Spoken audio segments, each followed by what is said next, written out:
Eder. Mech. Pallister.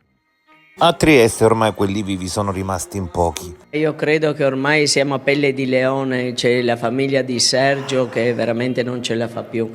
Io dico la verità, penso proprio, mi viene da dire che siamo 5 anni che gli assassini, i complici, non dico che se la stanno passando allegramente, però comunque se la stanno passando, mentre la famiglia è proprio in un ergastolo di dolore e non se ne viene fuori, perché alla fine qua si rimanda. Certo, abbiamo fiducia nella procura perché dimostrano anche, vedi adesso proprio con la storia del nuovo indagato, però quello che io voglio dire e non riesco proprio a comprendere come mai il vedovo, che naturalmente sta dicendo che lui non c'entra nulla e fino a prova contraria così è, non riesco a capire come in questi anni, ho riascoltato anche le vecchie interviste, all'inizio dice per me appunto è successo qualche cosa, quindi non era un suicidio, ma poi nel 2022 abbiamo proprio il suo consulente, il consulente che dice guardate che la signora ha avuto un alterco,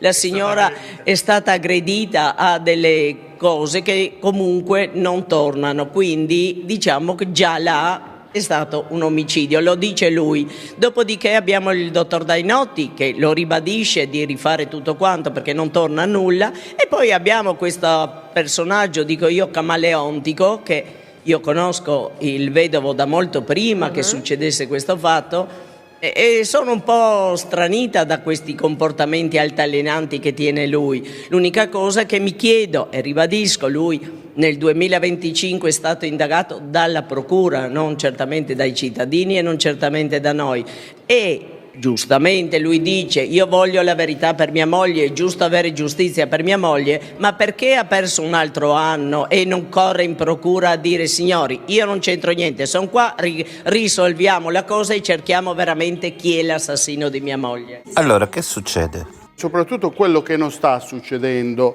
perché è un'indagine che si trascina da oltre 4 anni e mezzo e siamo nelle sabbie mobili in un binario morto nonostante c'è un omicidio. Pensate che i periti del GIP sono stati incaricati l'8 di luglio e adesso dopo 120 giorni, poi una proroga di 60, adesso altri 90.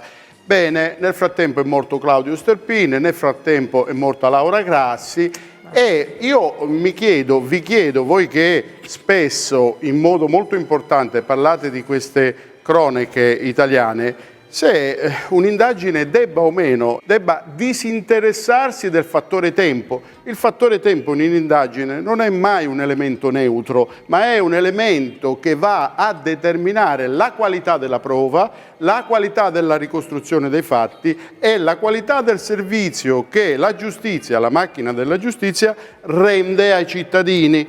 Allora, il tempo in questa indagine, quasi 5 anni, pensate che in una vicenda altamente indiziaria, dove non ci sono confessioni, dove non ci sono telecamere, come quella di Pierina Paganelli, la signora uccisa, ottobre 2023, Lilli 14 dicembre 2021, siamo già a processo. Ripeto, è una vicenda identica sotto il profilo indiziario perché non ci sono prove provate, pistole fumanti. Ci sono stati incidenti probatori, si è a processo con una persona in carcere e con una battaglia tecnica enorme tra accusa e difesa. Noi qua siamo addirittura, e questo sotto il mio aspetto non è corretto, lo dico con anche dispiacere perché io ho una grande considerazione degli investigatori, però ho anche una grande considerazione e determinazione rispetto alla verità, rispetto a Lilli. Lilli è una donna uccisa, buttata come un rifiuto in un prato freddo, freddissimo. Abbiamo dovuto attendere oltre 4 anni la consulenza collegiale della professoressa Cattaneo, che non ha fatto altro che constatare che l'erba è verde e che la neve è bianca, l'ovvio, perché noi siamo stati 4 anni dietro la barzelletta del suicidio. dietro la barzelletta del suicidio, e nonostante professori come Fineschi, Del Rico, il professor Bacci, ordinari di medicina legale, dicevano in Scienza e Coscienza che c'era qualcosa che non andava, e nonostante, lo ha sempre detto e bisogna ribadirlo, il consulente della difesa di Sebastiano Visintin, il medico legale dottor Barisani, ha sempre detto che era stata coinvolta in un'aggressione. Lo ha detto, lo ha scritto, è scolpito nel fascicolo.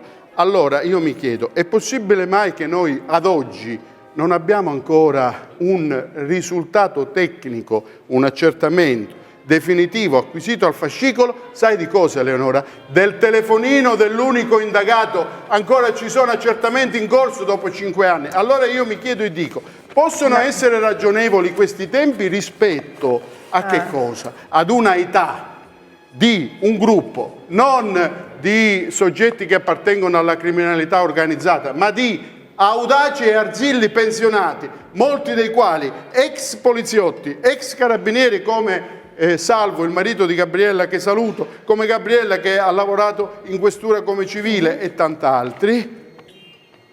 Sergio è malato, la moglie stava per morire, lo stesso indagato, perché io parlo di tempi ragionevoli anche nella interesse dell'indagato, perché chi viene accusato ha diritto, proprio perché c'è la presunzione di non colpevolezza, e sto parlando di Sebastiano Visintin, indagato, proprio perché c'è la presunzione di non colpevolezza, ad avere una risposta. È accusato non del furtarello di un CD in un supermercato, ma dell'omicidio della moglie. Noi abbiamo dovuto recuperare dal telefono di Lilli la messaggistica con Claudio Sterpini. Siamo stati noi a dover sollecitare l'analisi del telefonino della persona che è stata indagata, perché altrimenti, ed è stato disposto, sapete quando l'analisi? A settembre 2025. E ancora ad oggi, a partire dal 18 di ottobre 2025, noi non abbiamo ancora, ma anche nell'interesse dell'indagato, abbiamo ancora ad oggi il risultato dell'analisi della GoPro e del telefonino. Signori miei, allora sono sfiduciato se, perdonatemi, l'indagato, potenziale soggetto che potrebbe andare a processo in una vicenda omicidiaria, un processo per una sentenza definitiva, quanto dura in Italia? Lilli ad oggi è ancora in un freddo frigorifero della medicina legale di Milano. Rimane questa ferita che logicamente non si rimarginerà più per nessuno. Tutti noi siamo cambiati. Tu guardi le foto vecchie come eravamo nel 2021, siamo tutti invecchiati. E poi sai che cosa? Anche il povero Sergio, logicamente, che è il fratello e che deve difendere la dignità di sua sorella, vuole che ci sia una verità, una giustizia, ma poi bisogna anche considerare, questo io lo capisco per modo di dire, ha fatto un sacco di esposti Sergio, ha fatto alla Guardia di Finanza per via dei coltelli, che pure qua procede tutto come liscio, come l'olio. Poi ha fatto gli esposti contro l'operato dei medici, ha fatto vari esposti Sergio. E però non ha mai avuto, io non dico soddisfazione perché è una parola grossa, però almeno un contentino. Adesso ha fatto anche la richiesta alla procura per avere la salma o quello che povero rimane del povero corpo di Lilli, perché ha diritto ad avere sua sorella, e quello che rimane, non c'è altro. Già era cominciata male quando all'obitorio l'hanno tenuta a 12 gradi, l'hanno tenuta in un sacco salma, in una bara di cartone, cioè parliamoci chiaro, è cominciata male, è andata avanti peggio. Dopo, per fortuna, c'è stato sto miracolo, dico io, della professoressa Cattaneo, che ha ripreso in mano, ci è voluto un anno in effetti anche per lei, però ha girato sto corpo, ste ossa, tutto quello che c'era, veramente in un modo certosino, dico io. Il problema è che l'omicidio viene già segnalato già nel giugno 2023, perché il dottor Dainotti cambia il fascicolo, il GIP Dainotti cambia il fascicolo, mette omicidio contro ignoti. L'autopsia il 5 gennaio il pomeriggio viene portata in obitorio. Sapete quando viene riaperto il sacco salma? Il 10. però non dal medico legale, dalla polizia scientifica che fa un esame esterno del cadavere degli indumenti, l'autopsia l'11. Vi dico una cosa che è da matita rossa, lo dico con rispetto ma lo dobbiamo dire perché nel 2026 non è possibile questi svarioni sulla scena criminis, che è l'edificio sul quale si ricostruisce la verità. Ci sono anche qua delle linee guida rigidissime, Armando Palmegiani che non sono è un state super rispettate. esperto, non rispettate.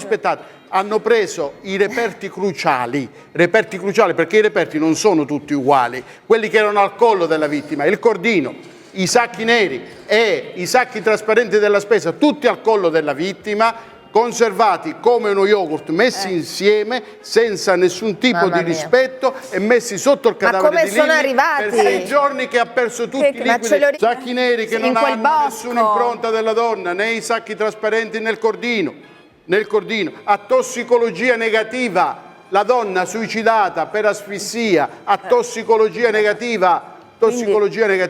Noi l'abbiamo sempre gridati. C'è un poliziotto che dice è come se fosse stata appoggiata su quel tappeto vegetale, su quel manto vegetale, non si è mossa, con dei sacchi alle gambe che non hanno nessun significato, con un cordino lasso. Un poliziotto scrive un fiocco molto lento che non ha nessuna funzione nell'economia anche del suicidio. E allora, signori, io dico, la Procura non può disinteressarsi delle condizioni personali delle persone che direttamente e indirettamente sono coinvolte, perché sono tutti anziani. Ehi, non dimenticare di iscriverti a questo canale.